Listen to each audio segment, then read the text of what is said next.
আপনার বয়স হচ্ছে 25 বছর। জি। বিয়ে হয়েছে আপনাদের 8 বছর, দুইটা আগের বাচ্চা সিজার, তাই তো?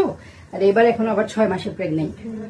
তো আপনার হিস্ট্রি নিয়ে জানা গেল যে আগের একটা বাচ্চা, 2 নম্বর বাচ্চাটা ক্লাব ফুট বলে, যে মুগুর পা গুলো একটু থাকে, যে জন্মগত ভাবে হয়, পরের চিকিৎসার পরে বাচ্চাটা ভালো হয়েছে। হ্যাঁ, এখন আবার 6 মাস প্রেগনেন্ট, এখন আবার অ্যানোমালি স্ক্যান করেছেন, মানে আল্ট্রাসোনোগ্রাফি করে দেখছেন যে আবার ওই বাচ্চার এখনো ওই পা নিয়ে আসছে। তো আপনারা আমার কাছে, আমার ভিডিও দেখে আমার কাছে জানতে আসছেন যে আসলে কতটুকু সিভিয়ার, কি হবে, কি করবেন বাচ্চাটা নিয়ে এবং কেন এরকম হইলো।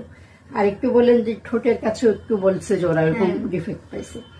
তো এই যে মায়ের পেটে বাচ্চা যখন এরকম জন্মগতভাবে একটু অন্যরকম হয়, স্পেশাল হয়, এটাকে আমরা বলি কনজেনিটাল অ্যানোমালি। হ্যাঁ, তো আপনাদের সাথে কথা বলতেছিলাম, যে জিজ্ঞেস করতেছিলেন যে কেন হয়।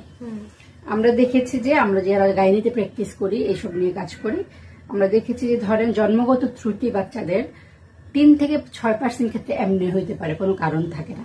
মানে 3 থেকে 6%, যদি 100 জন মা ডেলিভারি করে, তার মধ্যে 3 থেকে 6টা বাচ্চা জন্মগত ত্রুটি নিয়ে জন্মায়।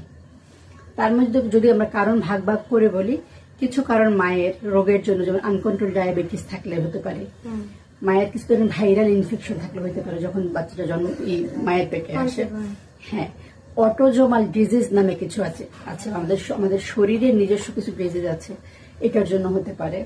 কিছু এনভায়রনমেন্টাল ফ্যাক্টর, যেমন বলতেছিলাম আমরা, বলছেন যে মুরগির খামার করে, আমরা যেই খাবারগুলো খাই সেই খাবারের মধ্যে যদি টক্সিন অথবা বিষ থাকে না, যেগুলো আমাদের শরীরের জন্য ভালো না, ওই খাবারটাও যদি আমরা খাই, এটাও হতে পারে।